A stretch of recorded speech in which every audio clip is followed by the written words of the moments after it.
네, 6월 11일 막장 토론. 네, 정종건입니다. 배상훈입니다. 자, 미니토마토님, 아이고, 올라갑시다. 예, 서정원님, 푸뱅크님, 네, 인디고님, 하프카님, CSI님, 예, 우리 미니토마토님, 또 예, 잘 좋은 노래가 서정 포청천님, 예, 인디고님, 했고, 예, 쭉뭐쭉 인디고님, 김현옥님, 예, 아이꼴레, 예, 예, 73님, 한다나님, 예, 뭐 인디고님이 상을 탔대요. 예. 축하. 아니 그럼 상탄 장면 이런 것도 한번 올려주셔야지. 그러니까 근데 여기는 사진이 안 올라가죠 채팅창에는. 그렇죠. 예. 뭐 저한테 한번 보내주시면 다음 방송할 때 제가 저기 딱 뭐야 그 이미지로 한번 제가 점프 딱 띄워드릴게요 방송할 때. 예. 두부님, 파프카님, 하비에르님 반갑습니다. 6월 11일입니다. 비가 오는 데는 비가 오지만 여긴 괜찮아요. 여기는 지금 오늘 뭐 31도까지 올라간다는 것 같은데 서울은. 예. 너무 가물어서 비가 좀 와야 되는데 걱정입니다. 조금씩 오던데 아우 진짜 뭐 그 우리 그 염소똥이잖아 염소똥만큼 오더라고요. 그러니까 김문주님, 스르르님, 나야나님, 비아이세님 반갑습니다. 오늘은 우리 제 친구 아들이 우리 스튜디오 견학을 온다고 했는데 왜 안 왔어요? 모르겠어 뭐 근데 또 오겠지. 예. 친구 아들은 뭐예요? 아들 친구? 친구 아들. 친구 이제 10년 전에 죽은 10년 아. 전에 세상을 떠난 제 친구 아주 절친 아들놈이 있는데 이제 원래 이제 미국에서 살고 있는데 한국에 왔더라고. 그래도 오랜만에 인사하러. 이 새끼 이제 20대인데 무슨 인사겠어요. 하여튼 그렇습니다. 윤희님, 김정은님은 위에 계셔야 되는 거 아닌가요? 어이 썰렁해. 썰렁해 지금. 김정은이 한국 탤런트도 있고 네. 위에 북에 계신 분도 있고. 예. 예, 어쨌든 반갑습니다. 카프카 맑은 미소님 반갑습니다.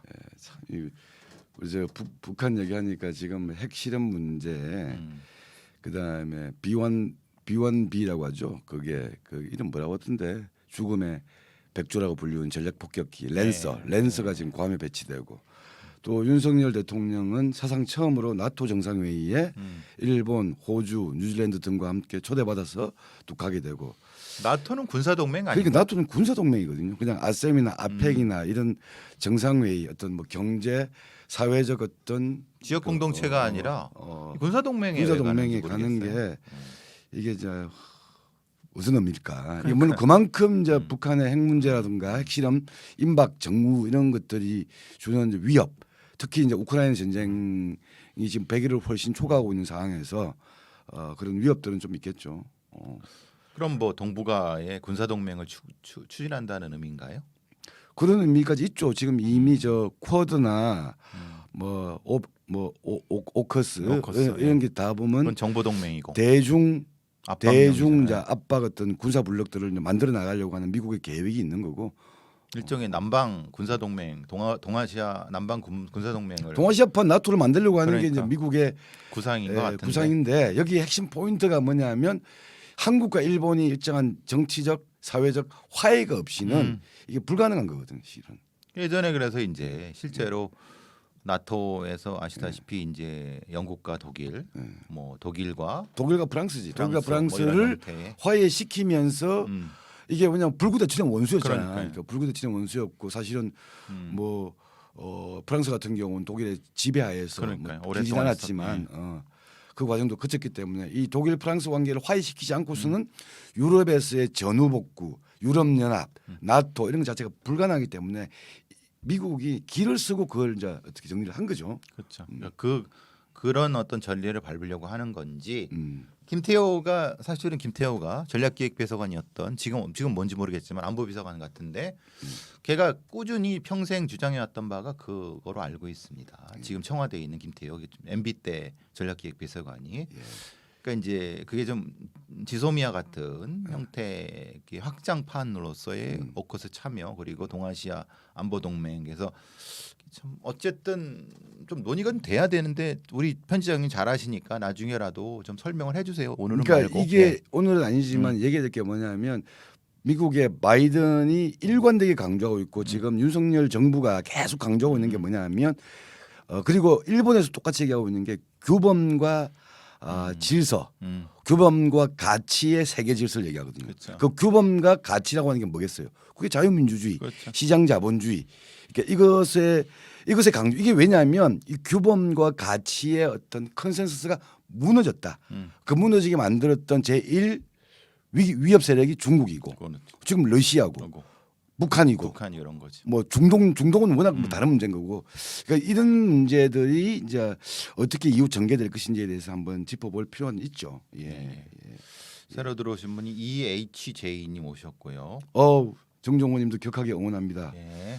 이수진님 오셨고 삐지실까봐 그냥 해본 소리네. 노랭이맘님 예. 그리고 EHJ님 오셨고 예. 반갑습니다. 진하최님도 오셨고요. 오늘의 큰 이야기는 세 가지로 갑시다. 워낙 큰 사건이었던 대구 지하철 아니 대구 대구 지하철이란다. 대구 변호사 변호사 방어 사건 참사 문제하고 그다음에 뭐 한동훈 법무장관이 지금 추진하고 있다고 하는 촉법 소년 연령 인하 문제. 요걸 좀 집중적으로 좀 다루고요. 기타 뭐 정치적 잡소리는 오늘은 좀 패스하겠습니다. 근데 그 전에 그 전에 간단하게 단신으로 좀 다뤄야 될 게 요새 이름 뭐더라? 나 들어봤는데 이게 무슨 스캠? 브러싱 스캠.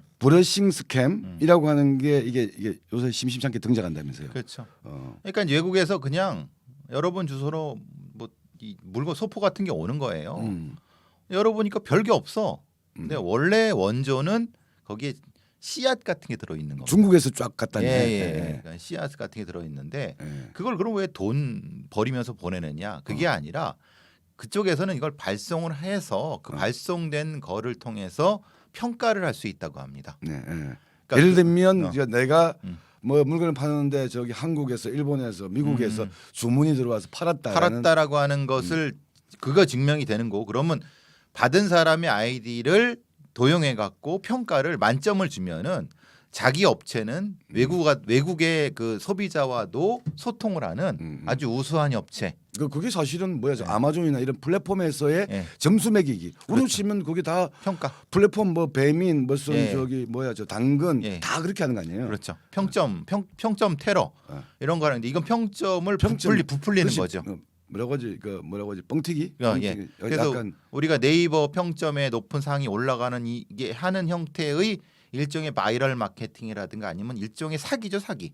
그러니까 알바드생 고용해서 이렇게 하는 거에 외국판 버전이라고 생각하시면 그게 네이버 이런 데 가게 되면 그게 이제 언론도 마찬가지잖아요. 그렇죠. 기사를 하나 가지고 뭐 10번을 올리고 그렇죠. 계속 어뷰징하고 이렇게 하는 거하고 똑같은 건데 그렇죠. 근데 이건 두 가지가 있는 거예요. 지들이 내 정보를 어떻게 알고 보내? 그러니까 그래서 그거를 개인 정보 문제가 있는 거고. 그렇죠. 개인 정보의 플랫폼의 개인 정보가 털렸거나 아니면은 애당초 한국의 여러 개인 정보가 뭐 예를 들면 국민카드라든가 어떤 여러 가지를 통해서 한번 들릴 때 글로벌하게 움직이고 있다는 거 아니에요? 그렇죠. 내 정보가. 뭐 수천만 건이 저기 뭐 키르기스탄이나 내가 저기 뭐 중동이나 이거 미국에 다 돌아다니고 있다는 거예요. 적어도 주소 이름은 그래서 그걸로 그냥 무차별 보내는 거예요. 근데 걔네들은 그게 비싸지 않아요. 배로 엄청나게 많이 보내기 때문에 한 번 보내는데 그거 가지고 이제 일종의 평점 장사를 하는 그 평점 장사를 하기 위한 어떤 택배로서 브러싱 스캠. 심지어는 거기 주소는 정확한데 안에 열어보니까 아무것도 없는 경우도 그렇죠. 있다네. 아무것도 없어요. 근데 이제 미국에서는 그게 저기 문제가 됐던 게 이게 생화학 테러일까봐. 씨앗이니까. 예, 씨앗인데 그 안에다가 말하자면 어떤 바이러스라든가 아니면 어떤 그게 뭐 옛날에 그 뭐였잖아요. 무슨 균, 저균, 무슨 탄저균 같은 거. 실제로 테러 당한 경우도 있고요. 열어봤는데 뭐 이상한데 갑자기 폭 쓰러져 죽거나 이렇게 보니까 이게 탄저균이었어요. 이런 테러가 당할 수 있기 때문에 위험하다. 그럼 어떻게 해야 돼? 일단 그러니까 이제 왔어. 전혀 내가 시키지 않은 어떤 거라고 하면은 이거는 뜯어보면 안 되는 거죠. 근데 그거는 뭐 호기심 때문에 뜯어봤다가 이제 예를 들면 이런 별거 아닌 것이 들어 있거나 이렇게 되면은 이게 나는 이게 약간 이거 우스갯소리인데 이거 얘기해도 되나 모르겠다. 하세요, 물론 왜? 우리 둘째가 안 본다는 전제하에서 예. 군대 가 있는 우리 둘째 친구가 우리 둘째한테 뭘 보냈대 선물로 군대에서 뭐 해가지고 보냈는데 이게 우리 집이 안 오고 옆집을 간 거야. 아, 그럴 수 있죠. 그건 옆집을 뭐. 갔는데 주소 차고니까. 그 옆집에서 가져왔어. 열어보니까 이게 성인용품이야. 아, 그러니까 이거는 열어본 사람도 민망하고. 그렇죠. 또 그걸 또 가지고 와. 음. 그리고 우리 아들한테 야, 너 이거 왔더라. 아, 이 새끼가. 또 친구 욕을 하는 거야. 근데 이제 아이고 참. 사실은 잘못 장난으로 보낸 건데. 사실 잘못 온 거는 열어보면 안 됩니다.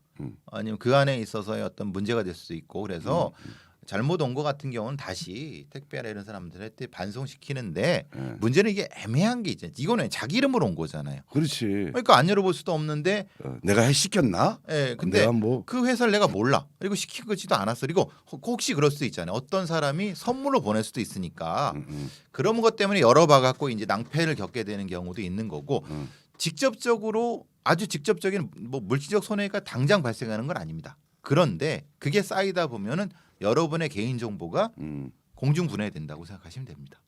그래서 그 보낸 데에다 전화를 해야 되나? 전화 받지도 않아요. 아니 그 외국이면 못하더라고. 택배하는 회사한테는 가져가라고 해야 돼. 그렇죠. 택배 회사한테는 택배 아저씨가 오면은 사실 보니까 이런 거 있는데 이런 거는 아니라고 하면 사실 택배 아저씨는 무슨 죄예요? 아니 택배 아저씨 만날 일이 없지. 그래, 만날 일이 집 앞에 없으니까. 놔두고 가니까. 그러니까 이거를 어떻게 해야 되나? 그래서 택배 회사도 사실은 받아도 걔네들도 아무런 조치 못 취해줘요. 다만 어떤 법적인 문제가 될 수 있기 때문에 택배 회사에 전화를 해서 녹음은 남겨두셔야 돼요. 제가 이런 걸 받았는데 당신 가져가십시오. 근데 안 가져가셔도 뭐 당신 그러지만은 이런 기록은 남겨서 법적인 최소한의 보호 장치 받으셔라. 그리고 함부로 이걸 열어보면 안 된다. 그러니까 물론 거기에 뭐 균이 있다 이런 것이 아니라 이런 것이 아니라 예.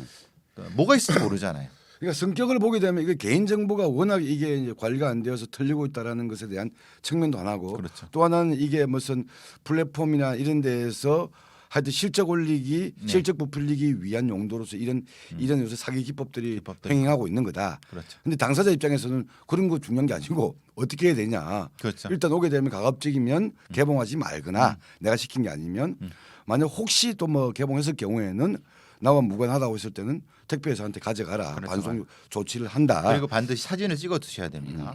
혹시라도 문제가 생길 수 있으니까 개봉했다가 하면 아닌데 그럼 사진 바로 찍어서 보관해서 택배 회사에 보내고 뭐 이런 예. 좀 귀찮지만 조치를 하셔야 됩니다. 예. 예.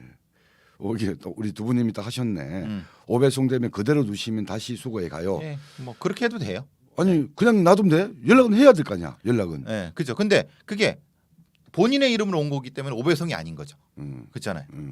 본인의 이름으로 온 거니까 오배송이 아닌 거죠. 정확히 도착한 거예요. 근데 보내는 어떤 나쁜 사람들이 그렇게 보낸 거니까 이거는 오배송이 아닌 거죠. 예. 범죄 배송인 거 정확히 말하면. 그렇죠. 그럼 이제 요새 그게 일명 뭐 브러싱 스캠 별게 다 있어요. 오나가님 놓으셨고 예. 그 얘기 하고 자 오늘 뭐 마약 주사? 마약 주사.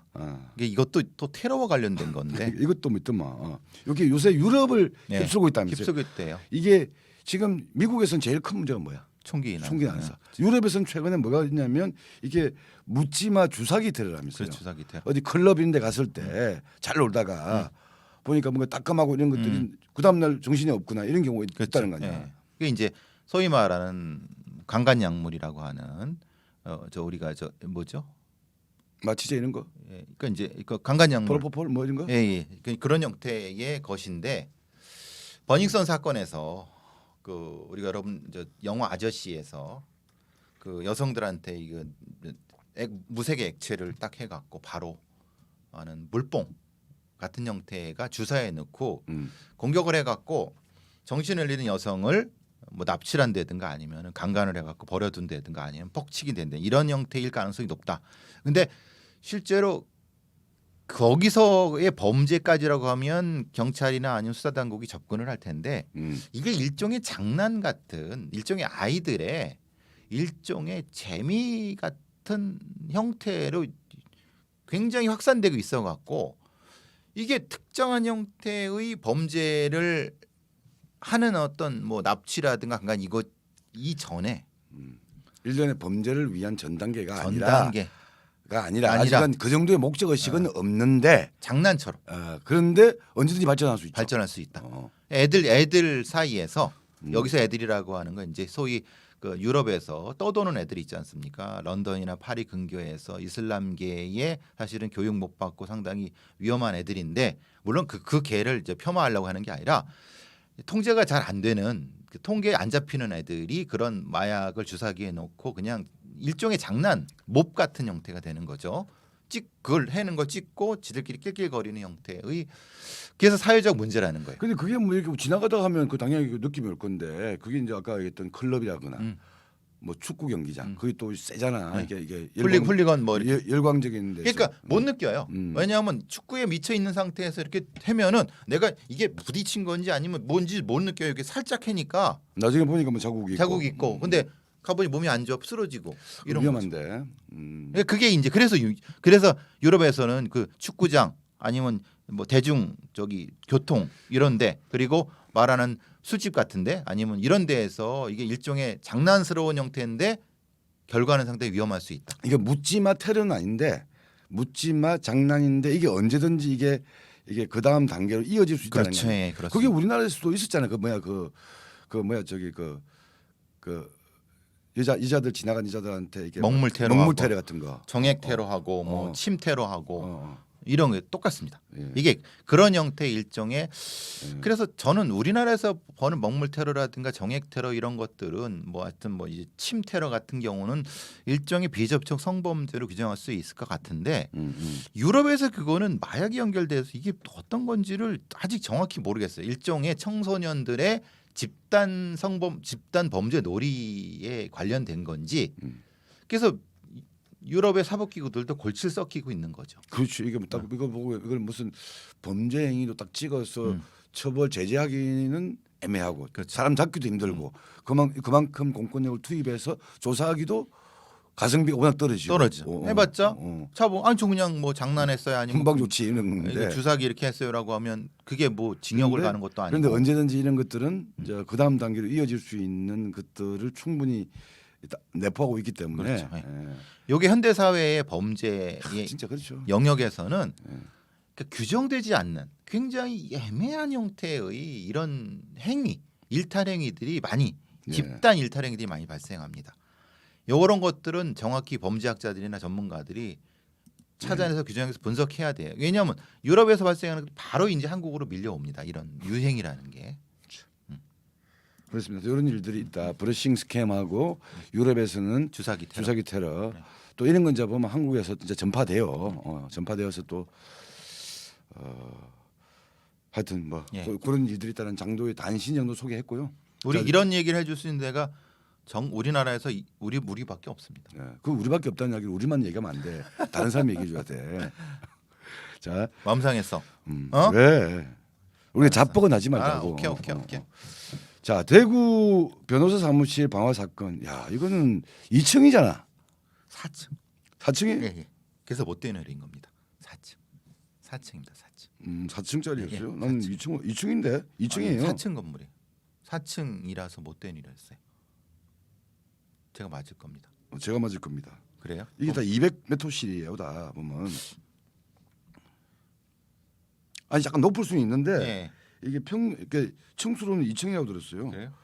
2층 203호. 그래요? 예. 대구 수성구 범어동 B 빌딩 예. 2층 203호에서 불이 나가지고 사고 났는데 아니 2층에서 벌어졌고 아무리 화재 방화라고 하더라도 피해자 너무 많잖아요. 그렇죠. 7명이 돌아가셨고 50여 분 이상이 연기라든가 이런 데에 상당히 많이 다치셨죠. 그리고 이게 이제 참 이게 여러 가지 문제가 다 걸려 있는 거 아니에요. 지금 이게 이 사건은 일단 그 방화범 자체도 사망한 거고 방화범은 목적 의식을 가지고 가서 불을 잠깐 지른 거고 흉기와 휘발유, 가연물을 다 들고 그리고 계획하에서 불과 23초 내에 그러니까 다 계획했던 거죠. 계획이란 거고 그런데 이게 이런 사건에 비해서 피해자가 너무 많고 그렇죠. 또 건물도 2층 정도였는데도 이렇게 많아진 이유는 그 건물 자체의 스프링클러 시설이 안 돼 있는 그러니까 옛날 소방법이 적용되는 건물. 낡은 약간 건물에 네. 칸막이를 내가 만들어 놓은 사무실. 사무실. 그래서 그런 구조적 요인. 구조적 그 두 번째는 방화범이 아예 나갈 수 있는 문을 막고 흉기를 들고 불만 지른 것이 아니라 나가려고 하는 사람들에 대해서 예. 상해까지 입혀서 입혀서 이 두 가지가 이제 겹쳐진 거죠. 겹쳐진 거죠. 예. 그래서 이제 이게 그럼 창문으로 뛰어내면 되지 않느냐라고 하는데 이제 보험 보냉 때문에 그 다 차단하고 조그만 창밖에 없어요. 요즘 건물이 대부분 그렇지 않습니까?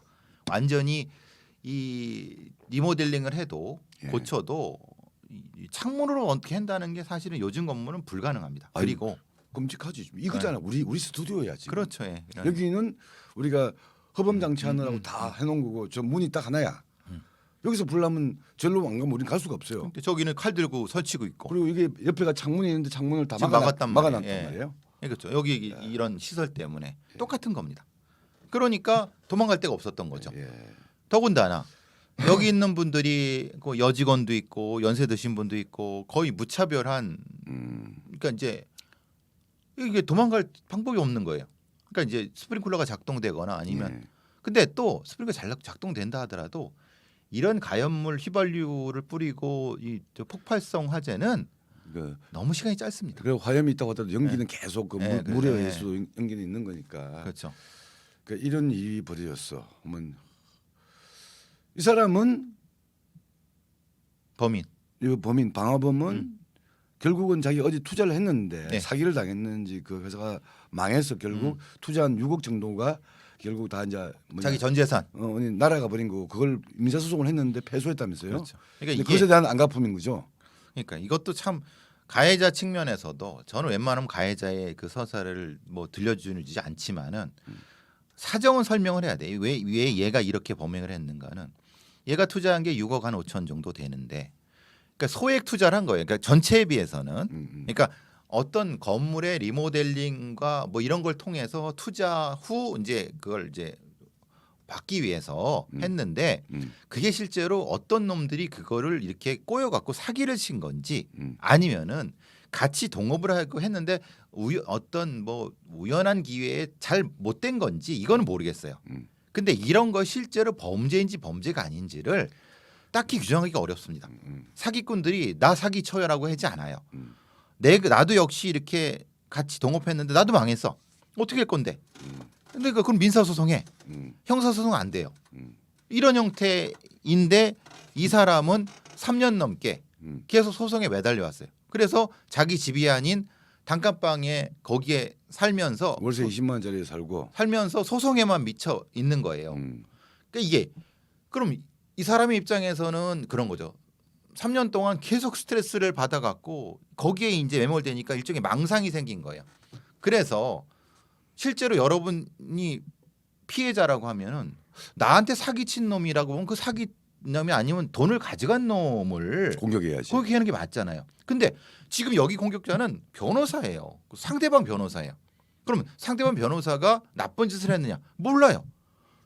소송을 수행했을 뿐이잖아요. 쉽게 말하면은 그러니까 지금 나오는 거는 그러니까 이제 이 자체를 지금 이제 언론에서도 지금 문제 삼는 게 그런 거죠. 아니 실제로 그 시행사나 아니면 그쪽을 공격을 하든가 그게 아니라 엉뚱한 변호사 사무실에 있는 사람을 공격했는데 결국은 변호사도 죽인 게 아니라 거기 있는 M1 여직원 거기 민원인 이게 뭐냐 이런 거죠. 그러니까 이거를 이제 여러분 아시겠지만 제가 번역한 CCM에서는 이제 권위살인이라고 합니다. 어서러트 킬링이라고. 권위살인. 예. 실질적으로 나를 괴롭히고 나한테 상당히 어떤 심각한 피해를 준 사람이 있는데 그거는 시스템적으로 너무 커. 그게 회사든 이재용이든 아니면 뭐 대통령 누구든 아니면 뭐 어떤 회사야. 근데 거기에 대해서 내가 분노를 갖는데 어떻게 할 수가 없어. 공격 능력이 안 돼. 능력도 없고 그 회사 담을 넘을 수도 없어. 그러니까 그거와 대체될 수 있는 가장 접근 가능하고 타격 가능한 대리자로서 명확히 눈에 보이는 변호사. 그래서 자기가 망상으로 찍는 거예요. 저 악덕 변호사. 이 사회의 법률 시스템이 날 망쳤어. 어. 내가 그래서 사실 이렇게 된 거야라고 하는 이 심리적 전치가 일어나 버립니다. 그래서 저 변호사를 죽여야 돼. 근데 실제로 변호사도 못 죽여. 변호사는 왜? 사무실 항상 있는 게 아니니까. 그러니까 거기 항상 있는 힘없는 사람이 직원들이나 그 사무실에 다른 민원으로 와가지고 아무 관련 없는 사람이 몰살하는 어. 이런 형태를 권위살인이라고. 참 이건 이게 봉화 엽총살인 같은 경우도 자기와 관련된 사람이 아니라 그냥 애꿎은 구급 공무원 눈에 보이는 거 쏴서 죽이고 이런 형태, 포괄적인 형태의 권위살인 형태입니다. 이게 이 사회적으로 미국에서 나면 이게 총기 난사가 되는 겁니다. 왜냐하면 걔네들은 논리 사건 구조가 사실은 보면 총기 난사하고 차이가 없는 거야. 예. 그러니까 뭔가 세상에 울분이 있어. 울분이 있어. 어. 울분이 있는데 어. 실제로 그 울분에 있는 대통령이라든가 아니면 뭐 이런 바이든 죽여야 되는데 경호원들이 있어. 어. 아니 주지사 죽여 못 죽여. 그냥 듀퐁이라든가 이런 큰 회사를 못 죽여. 그러니까 이제 가장 가까운 데에 있는 뭐 학교라거나 쉽게만 할 수 있는 동사무소 같은 데 가거나 아니면 제일 길거리에서 그냥 한번 쏴버린다거나 쏘거나 에머전 가장 낮은 한인들 마사지 집 가서 마사지 총을 쏴. 예. 이렇게 나타나는 겁니다. 그러니까 총기가 자유로운 미국에는 총기 난사로 나타나고 우리 같이 총기가 자유롭지 않은 데는 흉기 난동. 어제 부산에서만 3건의 흉기 난동이 있었어요. 그냥 길 가던 사람을 그냥 막 칼로 이렇게 했어요. 그것도 시민들이 합수해서 잡았어요. 이것도 역시 이런 무차별적인 난동의 논리적 구조가 대부분 비슷합니다. 근데 뭐 사실은 이게 방화라는 게 무서운 게 흉기는 어차피 흉기를 통해서 상해를 입힐 수 있는 사람은 제한돼 있는데 그렇죠. 방화 같은 게 터지게 되면 이거는 아까 이번 같은 경우 이 피해자 규모가 확 커져버리니까 이게 이제 그거는 이제 우리나라 소방법과 이 관련된 어떤 건물에 대한 어떤 취약성이 합쳐져 버리니까 합쳐져 만약에 이게 그냥 뭐 길거리에서 방어를 했다고 하면 그 정도 안 죽죠. 근데 그렇죠. 이거는 대구라는 범어동이라고 하는 이런 독특한 어떤 형태. 그러니까 큰 건물 신식 건물이 아니야. 옛날 건물인데 리모델링을 했어. 근데 내 겉으로 보기에 멀쩡한데 안으로 들어가면 너무 취약해. 이런 부분들이라는 거예요. 그러니까 여러 가지 문제가 겹쳐 있는데 겹쳐 있는 지금 거예요. 사실은 그게 옛날에 그 온보 있었잖아요. 연쇄살인범. 예. 온보연인가? 예, 그렇죠. 그게 이제 그게 칼로 하면 개별인 거고 그렇죠. 자가용으로 밀어붙이면 지나간 사람도 다친 거고 그렇죠. 이게 방화를 하게 되면 또 이렇게 되는 거 이런 그렇죠. 경우가 되는 거. 미국처럼 총기가 되면 총기 난사 사건이 되는 거고. 그러니까 행태는 다른데 동기와 목적과 그 사회적인 형태의 본인의 분노 표출은 동일한 구조를 갖습니다. 이게 문제가 있는 게 뭐냐면 이런 뭔가에 대한 울분과 원한 또는 이 망상을 가질 수밖에 없는 어떤 이 그런 인화성 물질들은 상당히 많다는 거 아니에요. 그렇죠. 그냥 쉽게 구할 수 있어요. 아니 예를 들면 이 사람이 한 6억 정도 투자해가지고 결국 돈 다 날린 거 아니야? 그렇죠. 그 예를 들면 지금 많이 벌어지고 있는 뭐 디스커버리 펀드, 라인 펀드, 맞아요. 뭐 이런 펀드에 자기 전재산 퇴직금 해가지고 지금 그래서 그게 경제사범이 문제가 되는 거 아니야. 그렇죠. 그럼 이 사람들 중에 어떤 사람들은 이런 울분에 쌓였을 때는 또 이런 식으로 발화될 수 있다는 거 아니야. 그렇죠. 주식 투자에서 개미들 그 저기 대주주놈이 장난쳐 갖고 한번 털렸어. 그럼 이제 확 돌아갔고 저기 주식 그 매장 요즘 그래서 주식 저기 지점에다 주식 100장 안 만듭니다. 예. 저기 저 투자 회사들이 왜 가서 그렇게 진짜로 그 저 담당 직원들 찌르고 막 그래. 예전에 몇 년 전만에 그랬어요. 예. 그러니까 이게 바로 그런 부분이거든요. 그러니까 이런 그러니까 그래서 이런 게 이게 위기인 게 대구에서 벌어진 안타까운 일이 아니라 가만히 봐 이런 구조면 언제든지 이런 일이 터질 수 있다는 거 아니야. 그렇죠. 다행인 거는 이제 총기가 없기 때문에 그렇죠. 미국과 같은 방식으로는 안 드러나겠지만 안 드러나겠지만 근데 이렇게 희생자가 큰 일이 또 발생할 수 있기 때문에 그래서 이런 어떤 사회적 정의라든가 이런 것들이 구현되지 않으면 사회적 정의라고 하는 게 그런 거잖아요. 내가 아무리 억울한 게 있더라도 이 억울함이 풀릴 수 있다. 라는 믿음이 있어야 돼요. 믿음이 있어야 되는데 이게 믿음이 없으면 그냥 뭐 믿음이 없고 나만 당하는 것 같아. 나만 바보가 되는 것 같아. 그러면 그 울분을 계속 축적해 듭니다. 그렇죠. 그게 인화성 물질이야. 그렇죠. 그래서 그것과 쉽게 구할 수 있는 뭐 휘발유 이런 것과 칼을 연동돼 갖고 이런 것이 발생하는. 야 진짜. 그리고 예전에 여의도 광장이라고 했잖아요. 여의도 광장에 차 몰아갖고 온보연이 그런 이게 거 똑같은 그런 형태입니다. 그리고 어제 그저께 발생했던 그 부산에서의 흉기 난동도 그 똑같습니다. 그러니까 이거를 흔히 말하는 범죄자 개인의 문제로만 볼 수는 없는 거예요. 네. 즉 우리가 소위 말하는 주가 조작에 있는 범인들을 주가 조작이 안 되도록 제대로 저기 시스템이 보완되어 있느냐, 우리나라의 사기 범죄에 제대로 된 그 이런 범죄 수익을 환수하거나 아니면 이거 방지할 수 있는 시스템이 되어 있느냐, 이런 것들이 다 하나하나 검토가 돼야 되는 거예요. 모든 걸 다 책임질 수는 없지만 적어도 한 번쯤은 봐야 된다는 거고, 예. 또 예를 들면 이런 거예요. 가습기 살균제 어제 사참위가 종료됐어요. 예, 예.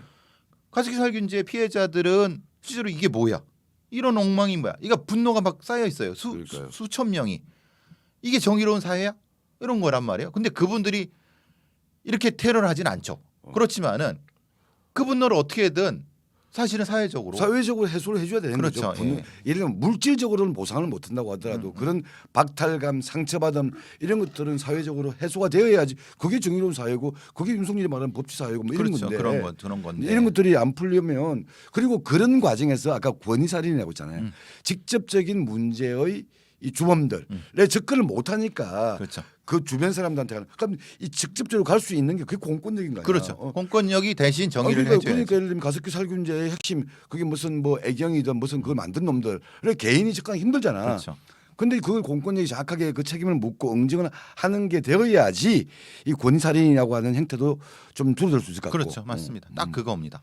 그래서 그런 어떤 시스템이 결국은 사회 정의인 거고. 거기다가 이제 세 번째가 이제 이런 건물에서의 어떤 소방 구조, 그렇죠. 뭐 네. 이런 문제까지. 그러니까 방화가 났을 때 이런 일이 크게, 사실은 그렇잖아요. 그 우리 그 대구 지하철 참사나 이게 터지게 되면 물론 대구 지하철 참사의 원인은 그 미친 또라이 같은 새끼지. 그렇죠. 불질른 그 거지. 새끼가 맞지만 그걸 통해서 뭐가 됐냐면 지하철 내에서의 그 가연성 물질들이라든가 이거 다 뒤집었잖아요. 그렇죠. 그러니까 그렇게 구조적으로 접근하는 것들이 필요한 것이 그렇죠. 이번에도 이미 사망한 이 방화범의 문제에 대한 문제는 짚는다고 하더라도 이 사건이 드러내는 게 뭐냐, 이건 잠깐 짚어줘야 되는 거죠. 그렇죠. 그래서 몇 가지 차원의 문제들을 정확히 짚어야 되는데, 근데 이제 이런 것보다는 정치인들이라든가 이런 사람들이 그 저기 장례식장이나 연결식장 가서 감성적인 것만 불을 질러 버리는 거예요. 제도적이고 치밀한 형태의 접근을 통해서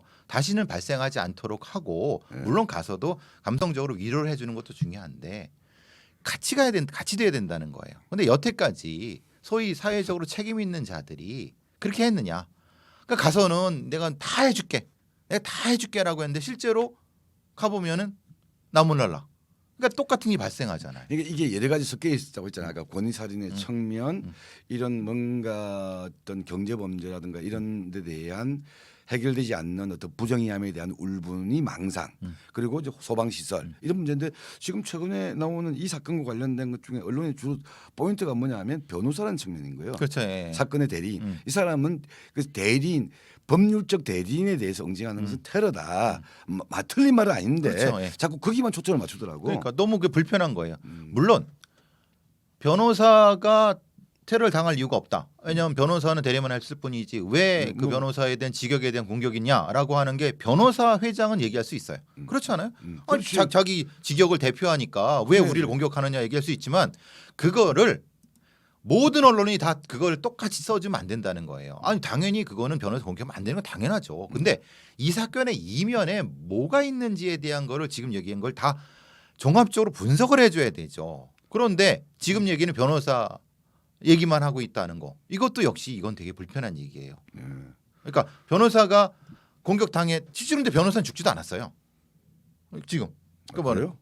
변호사는 공격도 당하지도 않았어요. 오히려 근처에 있는 다른 사람, 전혀 관련한 사람들이 당한 거예요.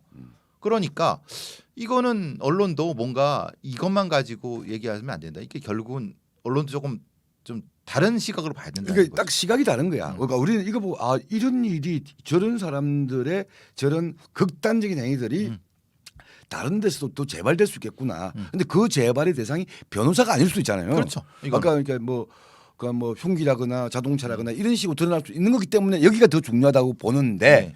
그 사람들은 변호사 사무실, 어떤 사건의 대리인에 대한 공격, 여기에 중요하다고 보는 것 같다는 그렇죠. 거죠. 예, 그렇죠. 그러니까 이게 처해 있는 자리가 다르니까 서 있는 자리가 다르니까 보는 눈도 다르다는 생각이 드는 거죠. 예. 그래서 어떤 세 가지 측면, 아까 권위살인의 측면, 이런 어떤 사회적 울분, 분노 이런 것들이 자꾸 누적되는 것들을 어쨌든 사법정의가 되든 이런 정의를 통해서 적절하게 해소가 되어 나간다라는 신뢰를 구축해 줘야 된다 사회가. 그렇죠. 그리고 세 번째는 아까 그 소방 시설의 어떤 문제 이런 문제들 2층에서 이런 일이 커질 수밖에 없었던. 그렇죠. 예전에는 그 제천 같은 경우 워낙 큰 건물이기도 하고 10층에 뭐 이렇게 되니까. 그런데 이거는 뭐 2층에서도 이런 일이 벌어지니까. 그래서 이제 스프링쿨러에 대한 간이 스프링쿨러라든 이런 걸 좀 국가가 보조해야 된다 이런 얘기도 있고 그런데 예. 이게 또 만만치가 않아요. 다 돈 문제예요 또. 그렇죠. 그러면 얼마를 어떻게 해야 된다는 거냐? 그럼 변호사 사무실만 그렇게 해야 된다는 거냐? 그러면 그것도 차별이잖아요. 그러니까 지금 아까 여기서 이게 변호사 사무실이라고 하는 거는 핵심 포인트 같지 않아. 그렇죠. 왜냐하면 그래서. 사회적으로도 네. 예를 들면 흉악범이야, 흉악 살인범이야. 살인범에도 변호사가 필요하잖아요. 그렇죠. 근데 이 살인범에 대한 분노가 살인범을 변호하는 변호인에 가진 잘 않아요. 그렇죠. 그게 잘 핵심 포인트는 아니거든. 포인트는 아니에요. 근데 네. 언론이 그거 가지고 계속 하니까 언론의 각성을 요구하는 거죠. 예. 하여튼 저는 그런 생각이 들었습니다. 예, 그러니까 예. 세월호 참사의 그 희생자들, 가습기 살균자의 그 희생자들, 수많은 경제범죄의 희생자들도 이게 극단화돼 버리면 이 사람의 마음하고 다르지 않을 수 있는 거 아니냐라는 불안감. 그래서 그게 제일 불안하죠 사실. 예.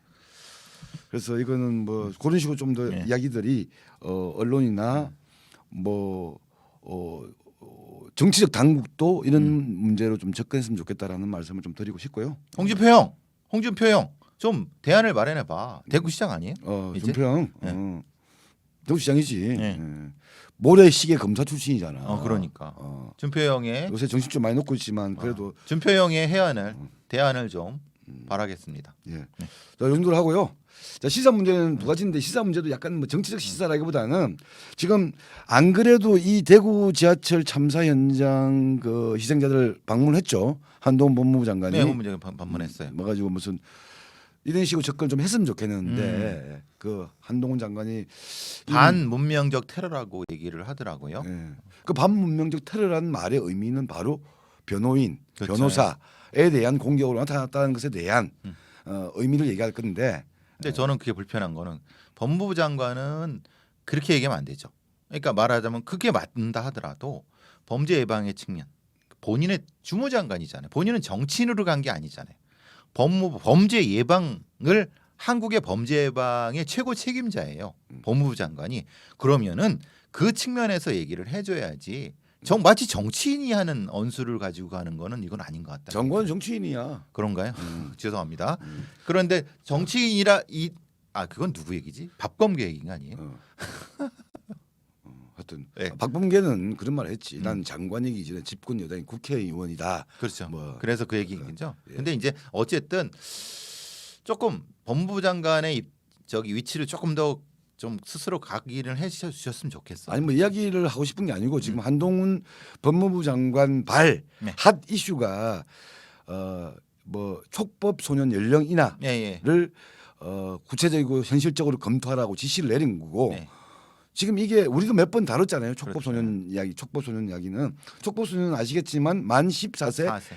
미만. 네. 그러니까 13세까지지. 그렇죠. 만 13세까지에 대해서는 형사법이나 소년범으로 처벌하지 처벌하지 아니한다. 않는다. 보호 처분만 가능하다. 그러니까 보호 처분의 최고 단계가 그럼 소년은 2년, 예. 2년 미만이죠. 10호, 예. 10호 처분할 수 있는 건데 이런 것들이 요 쌍놈 새끼들이 그걸 알고 자기가 촉법 소년이기 때문에 그렇게 극단적인 처벌을 안 받는다는 걸 알고 벌어지는 강력 범죄가 많아지고 있다. 그렇죠. 그리고 또 그런 센세이션하고 자극적인 사건들을 계속 언론에서 부각을 시키면서 이 촉법 소년의 연령을 하향 조정해야 되는 거 아니냐. 이 새끼들 처벌해야지.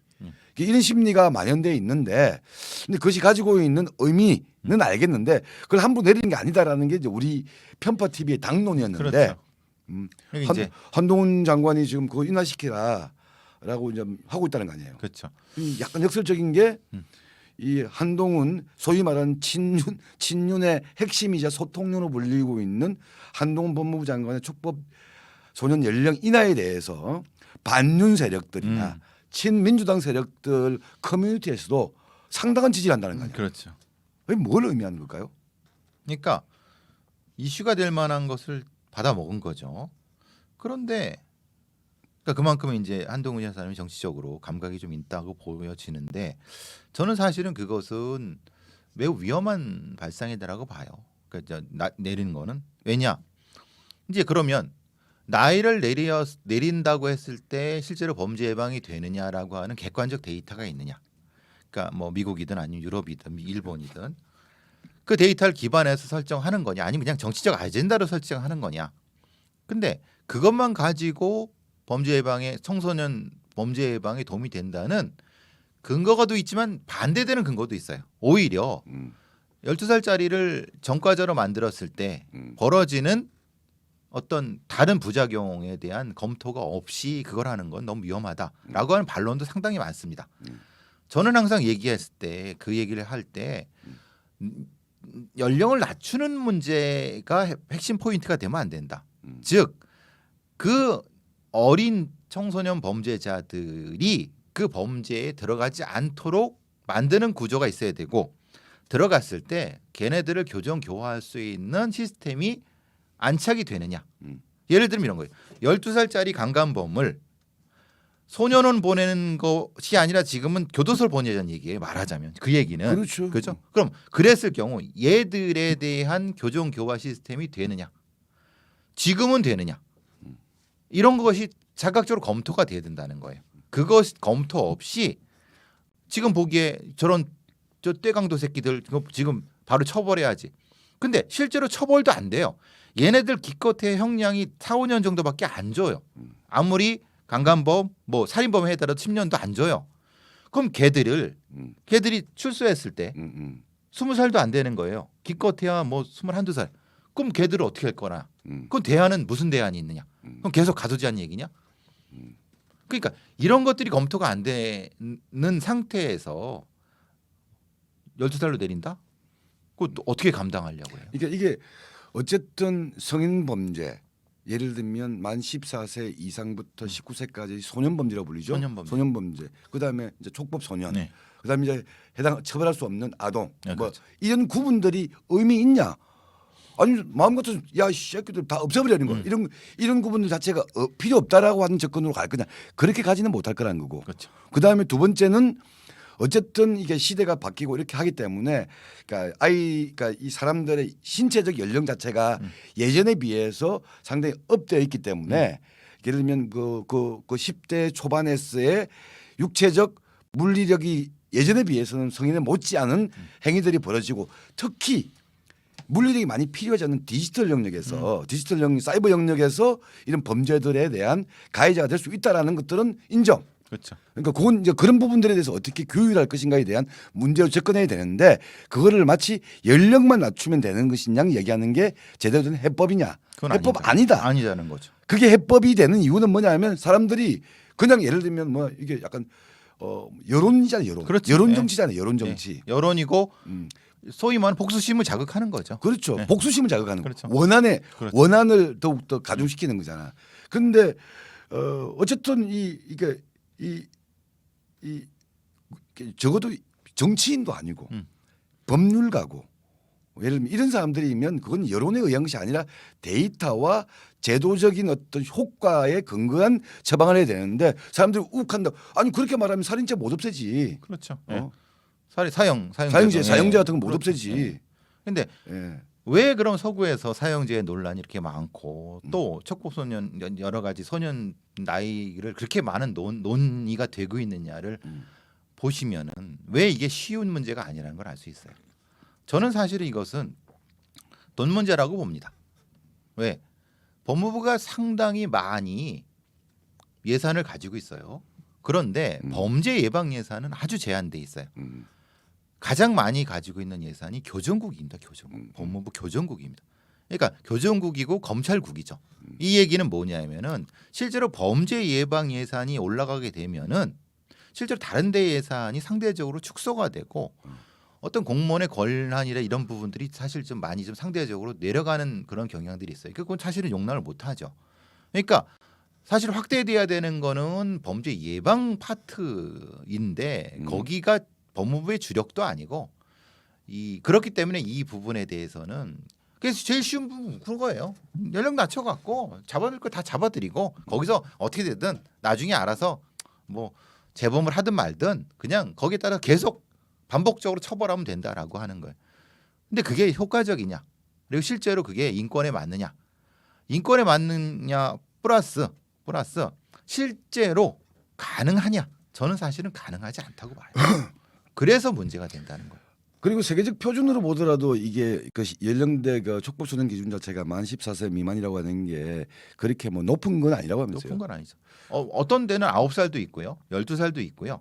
14살도 있지만 16살도 있어요. 어떤 데는 아예 소년법 자체가 없어요. 그리고 이런 것 구분이 없어요. 그러니까 그렇게 운영하니까 그러니까 어디가 맞다 정확히 다 모든 거에 딱 맞는 나이 기준이라는 건 없어요.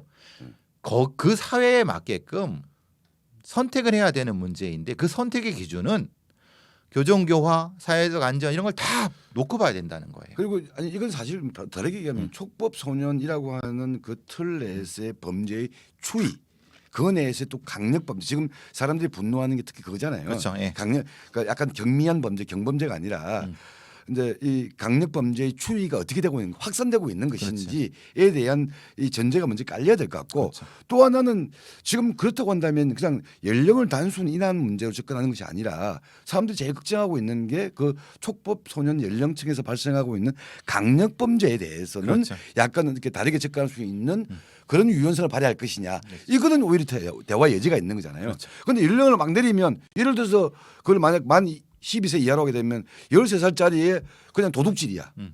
이것도 이제 뭐 어떻게 뭐 재발을 방지하기 위한 접근 자체가 안 되는 거 아니야. 그렇죠. 쉽게 말하면. 껴둬서 보내는 거죠. 네, 네. 네. 그래서 제가 볼 때도 약간 그 함정이 이해되는 게 아까 촉법소년 연령을 낮추는 것이 아니라 촉법소년 연령층 내에서도 그러니까 중대범죄, 강력범죄 또는 재범범죄에 대해서는 뭔가 약간 촉법소년 적용을 유예한다거나 예외를 한다거나 이런 식으로 접근하는 게 오히려 합리적인 거 아니에요? 그렇죠. 그래서 그거를 각각의 케이스 매니지먼트로 접근을 해야 돼요. 예. 촉법소년, 그러니까 소년 범죄의 경우에는 예. 근데 문제는 그러려고 하면은 인력과 돈이 들어가고 거기에 전문적인 인력이 다 투입이 돼야 돼요. 근데 지금 아시다시피 우리나라의 소년 보호 시스템에는 전문가가 거의 없습니다. 즉 있다고 하더라도 예전에 교정했던 애들 정도밖에 없어요. 그래서 그 인력이 전환이 돼야 되거든요. 근데 그 인력의 전환 비용이 상당히 만만치가 않아요. 그래서 지금 이도저도 못하는 어정쩡한 상황하에서 나이만 낮추는 걸로 타협을 보고자 하는 꼼수라고 하는 거예요. 제 말은. 제 말은 저는 거기에 대한 그 한동훈이라고 말하는 나름대로 검찰 출신의 엘리트이고 뭐 똑똑하다고 소문났잖아. 지난번 청문회에서 민주당 개박살 났듯이. 그런데 이 똑똑함과 이 검찰의 그 노하우를 가진 자가 지금 이런 이 소년 범죄에 대해서 어떻게 이런 범죄를 예방하고 할 것인가에 대한 좀 똑똑한 접근들이 아니라 뭔가 포퓰리즘 접근이잖아요. 그렇죠. 예. 지금 보면 계속 언론에 나오고 있는 쥐새끼들도 처벌해야지라고 하는 그런 여론들을 물타기 하려고 하는 행태를 보이는 것 같아가지고 그렇죠. 그게 가장 걱정입니다. 어. 그래서 그런 거죠. 그게 가장. 그러니까 그것으로 자신의 정치적 이득을 얻으려고 하는 거 아닌가라고 하는 걱정 때문에 그건 법치주의 내지는 그런 뭐 법률 가적 접근이 아니라 그 딱 전형적인 저기 여론의 눈치를 보는 정치가적 접근인데. 그렇죠. 예.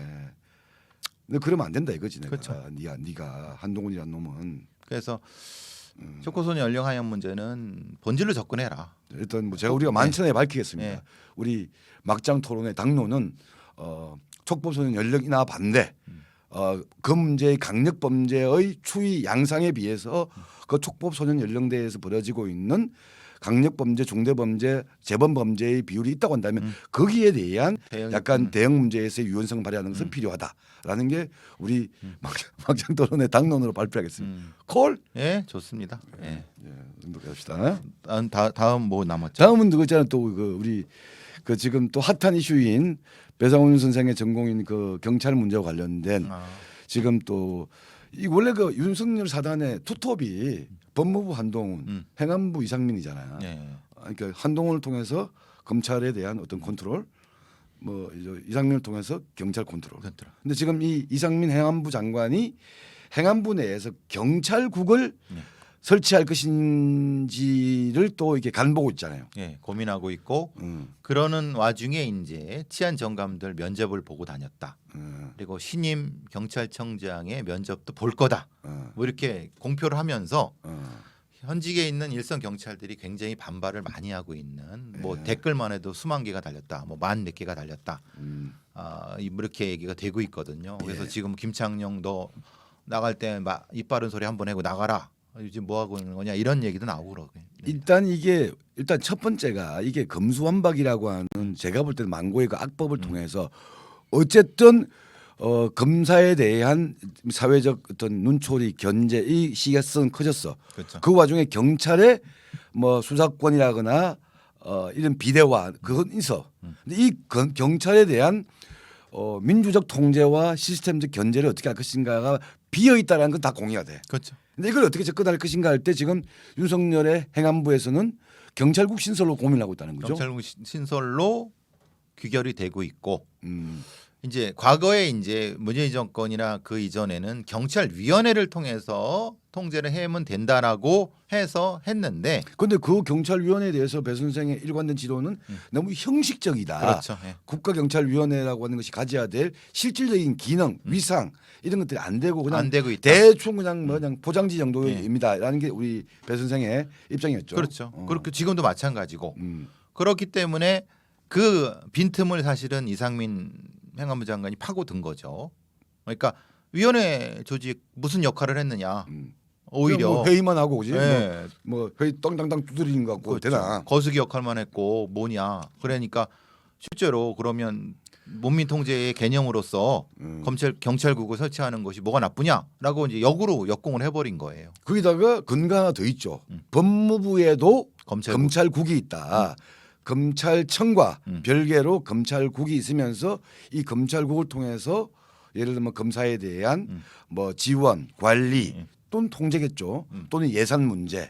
그래서 그 예산 문제가 원래 넘겨달라라고 하는 건데 대검찰청으로 지금 넘겨달라라고 법무부가 했던 거죠. 컨트롤하고 있는 거 아니에요. 그렇죠. 예. 그런데 하물며 준사법기관이라고 하는 법원과 함께 검찰에 대해서도 법무부 검찰국이 있는데 왜 경찰은 행안부 내에 경찰국이 있으면 안 된다고 생각하냐라는 게 이상민의 또 약간 얘기죠. 이상문 장관의 근데 논리죠. 이전에 근데 왜 그러면 뭐 그게 내무부죠. 예전에 내무부에서 치안본부 뭐 경찰국 치안국, 치안본부, 예, 있었죠. 치안국 있었죠. 예, 예. 근데 왜 그걸 없앴는가에 대한 어떤 역사적인 설명을 해야죠. 왜냐하면 실제로 이승만 정권부터 시작해서 직접 독재 정권들이 경찰을 직접적으로 사병으로 통제했기 때문에 그거에 대한 반작용으로 노무현 정권 때 아예 없애고 외청으로 독립시켰던 역사는 있었다. 근데 그 외청으로 그러니까 이거는 사람 잘 모르시는. 그래서 87년도 박종철 열사, 박종철 학생이 고문치사 당했을 때는 경찰청이 아니라 치안본부 대공부실이었죠. 그렇죠. 치안본부. 그때는 경찰청이 없었죠. 예, 예. 그 내무부 치안본부 이렇게 불렀죠. 내무부 치안본부 이렇게 불렀죠. 편제가. 근데 그게 이제 이 노무현 정권으로 넘어오면서 그리고 김대중 정권 교체가 되고 막 이렇게 되면서 이거는 안 된다. 외청으로 바꾸면서 근데 그 전제는 뭐였었냐면은 그 외청으로 바뀐 것만이 중요한 것이 아니고 내무부 치안국이 없어지는 것만 중요한 것이 아니라 경찰위원회라는 걸 만든 거예요. 그죠? 경찰청을 독립시키되 그냥 독립만 시키면 안 되죠. 지들 마음대로 안 되니까. 그러니까 그것에 대한 일종의 감독 기구로서 감독위원회를 만든 거예요. 근데 그 위원회를 만들었지만은 실제로 그것의 역할을 못했어요. 노무현 정권 때도 그냥 형식적이었어요. 예. 근데 정권이 또 바뀌었어요. 이명박 정권 때. 그러니까 그 또 더 형식적으로 됐고 박근혜 정권 또 더 형식적으로 됐고 문재인 정권 됐을 때 뭔가 좀 해보려고 하는데 뭘 해보려고 그래 더 형식이 됐지. 더 형식적으로 됐어요. 그리고 경찰청에는 그나는 더 비대화됐지. 비대화됐고 아니할 말로 이런 거예요. 이명박 정권 때 명박산성이라고 아시다시피 그 저기 광우병 소고기 그 시위가 벌어졌을 때 실제로 광화문 사거리에 저기 여러분 광화문 사거리 딱 보시면은 이제 세종문화에 가기 전에 이렇게 보시면은 굉장히 큰 CCTV가 이렇게 있습니다. 그게 어디냐면 서울경찰청 그 상황실에 직접 보고 이게 조정할 수가 있습니다. 근데 문제는 그 상황을 이명박 청와대에 있는 비서관이 직접 보면서 이렇게 그러니까 경찰청장도 패스, 서울경찰청장도 패스, 그냥 일개 지방청의 경비부장 뭐 차장 라인을 직접 통제를 해. 그러니까 그러면 지금 말하는 경찰위원회든 경찰청장이든 아무런 소용이 없어요. 왜? 청와대가 직접 통제하니까 이게 무슨 의미가 있냐? 경찰청장이 한마디보다 청와대 한마디가 따따블로 세니까. 청와대 그냥 민정수석이나 아니면 행정관 한마디가 그냥 더 세니까 예. 제도를 뭘 만들어도 이건 의미가 없었던 거예요. 예. 그러니까 그런 어떤 거 상태에서 아니 그게 제왕적 대통령제야. 그렇죠. 예. 제왕적 대통령제. 그래서 이제 이상민이란 사람이 그걸 파고든 거죠. 뭐 파라 경찰이 무슨 의미냐? 차라리 내가 그냥 경찰국으로서 하는 게 더 낫지 않 이런 식으로 간 거죠. 예. 그러니까 어떻게 생각하세요, 그건? 아니 저는 그러니까 두 가지로 나눠서 봐야 되는 거예요. 이렇게 이승만 정권부터 역대의 이 제왕적 대통령제의 특징이 뭐냐면 제왕적 대통령제의 특징은 시스템적이 아니라는 거야. 그렇죠. 제왕의 사람으로 하는 걸 사람. 군주의 교지가 중요한 그렇지. 것이 무슨 시스템이 중요해. 그러니까 그런 식으로 관행적으로 운영돼 왔던 어떨 때는 경찰이 어떨 때는 검찰이 어떨 때는 안기부가 수족처럼 해왔던 이 시스템을 이걸 바꾸어 나가는 문제와 국가의 사법 치안 행정의 시스템을 어떻게 정비할 것인가의 문제는 별개로 된다. 그렇죠. 시스템이 제대로 정리가 되더라도 이게 제왕적 대통령제에서 왕이 한마디 때리며 먹히는 이거는 다른 문제라고 저는 봐야 되는 거예요. 예. 그런 의미에서 경찰에 대한 마찬가지잖아요. 검찰에 대한 어떤 이 검찰의 독립성, 중립성을 보장해 주되 또는 검찰의 권한을 적절하게 통제하는 시스템이 뭐냐를 고민하듯이 경찰도 마찬가지야 된다. 그렇죠. 저는 그런 의미에서 행안부가 경찰을 통제하는 건 저는 맞다고 보거든요. 국방부가 대한민국 군대를 통제하고 군령권과 군정권이 있잖아요. 군령권이라고 하는 것은 예를 들면 군사적 지휘권으로서의 작전권 같은 거죠. 작전권으로서의 거기는 당연히 그 군 최고 전문가들이 하는 최고 거. 지도부가 해야 되는 거고 군정권이 그 문민 통제거든. 그렇죠. 군정권이 군부대라고 하는 무력에 대한 통제이듯이 그러면 경찰이라고 하는 무력 집단에 대한 어떤 문민 통제, 민간인 통제의 역할은 뭐냐? 그건 결과적으로는 국가경찰위원회가 되든 행정안전부라고 하는 그 소속 부처의 책임자가 하든 해야 된다고 보는 거죠. 그렇죠. 근데 검찰의 문제는 약간 특수한 경우가 있죠. 그렇죠. 왜냐하면 이거는 약간 사법기구의 성격. 준사법기구 형태니까. 그러니까 행정부 소속이지만 사법기구의 성격을 가지고 있기 때문에 그냥 행정부 산하기구를 이렇게 볼 수 없는 문제가 아니기 때문에 다른 특성이 있다고 저는 보는 거죠. 검사 자체가 하나의 헌법기관이 될 수 있는 존재라고 보는 사람들이 많기 때문에 예. 그래서 검찰 문제는 사실 또 떨어져 놓다 하더라도 예. 경찰은 언제 어떤 형태로도 문민 통제가 되는 건 맞아요. 근데 그거를 경찰위원회가 못 해왔기 때문에 예. 다른 어떤 기구를 통해서 해끄는 건 맞는데 그게 꼭 경찰국이냐라는 논란은 분명히 그렇죠. 그건 존재하는 있을 거죠. 수 있죠. 저는 뭐 다만 저는 국가경찰위원회가 그런 의미 사실은 그렇게 돼버리면 국가경찰위원장이 지금 우리가 알고 있는 경찰청장 같은 게 돼야 되는 거지. 그렇죠. 예. 그렇게 되는 거죠. 그런데 그런 거를 이제 다 형이화 시켜 버렸으니까 그럼 문재인도 마찬가지고 이전에 뭐 박근혜는 이명박도 형이화 시키고 그냥 걔네들을 바보로 만들고 지가 직접 뭐 저기 밑에 있는 뭐 정보 경찰 호출해 갖고 정보 받고 뭐 지시 내리고 그러니까 다 바보를 만들어 놓고 되니까 어떻게든 좀 정리를 하긴 해야 돼요. 예. 그래서 뭐 행안부 경찰국을 만든다는 것 자체에 대해서 무슨 또 이게 민주당 쪽 지지자들은 이게 또 저 봐라 저 한동훈을 통해서 뭐 하고 이상민을 통해서 경찰을 통제한다 이런 식으로 또 정파적으로 접근하는 문제도 아니고 예. 거꾸로 말 그대로 이상민이라는 그 장관도 그런 식으로 접근해서 안 된다고 보는 거고 그렇죠. 하지만 어쨌든 이 수사권 등 권력과 기구의 비대화되어 있는 경찰에 대한 민주적 통제 방안들 무엇인가에 대한 고민들은 당연히 필요한 거다라고 보는 거죠. 그렇죠. 그리고 행안부 내 경찰국이라고 하는 발상도 검찰 내에 법무부 내 검찰국 있듯이 또는 국방부가 합참을 지휘하듯이 그런 방식의 어떤 것들을 너무 내가 볼 때는 선입관과 편견을 가지고 접근할 필요는 없겠다 이렇게 생각이 드는 거죠. 약간 좀 이 거기서 플러스해서 경찰에는 아주 그냥 여러분이 잘 느끼시지 못하지만 아주 위험한 존재인 정보 경찰이 존재합니다. 예. 한 4,000명 정도. 여러분 걔네들이 뭐 했는지도 잘 모르실 거예요.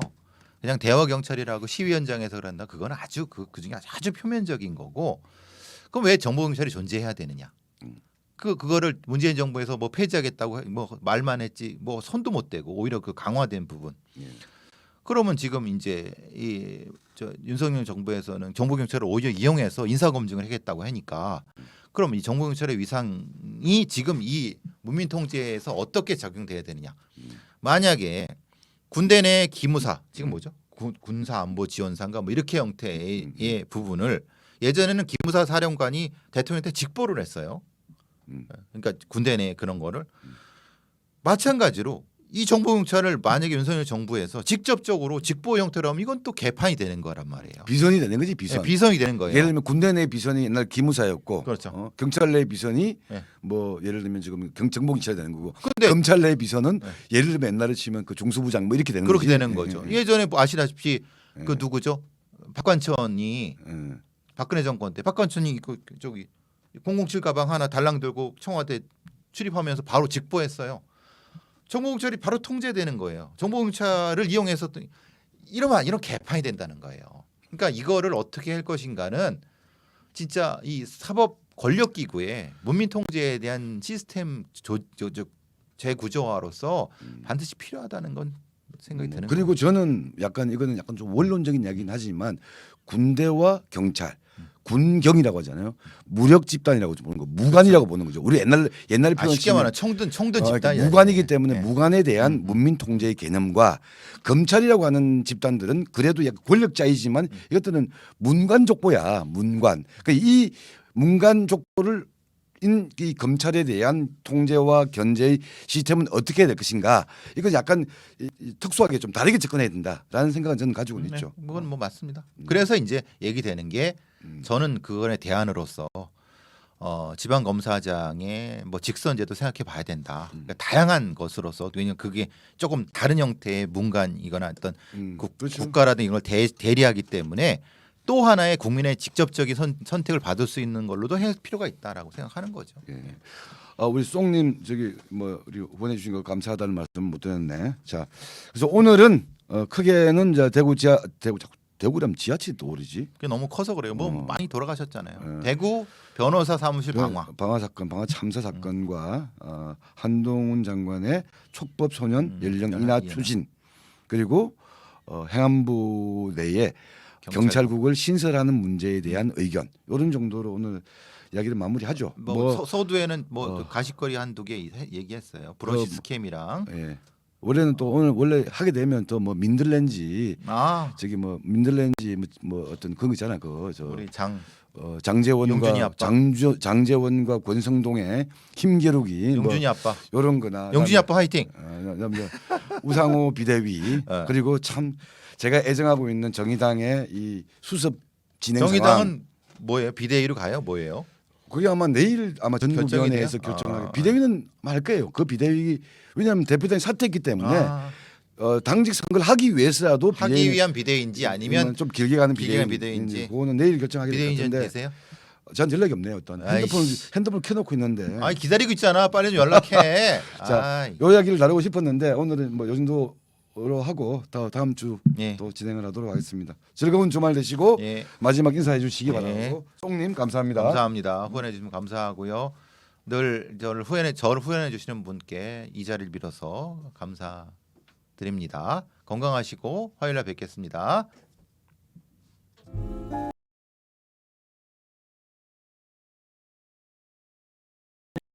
만명 구독 부탁드려요.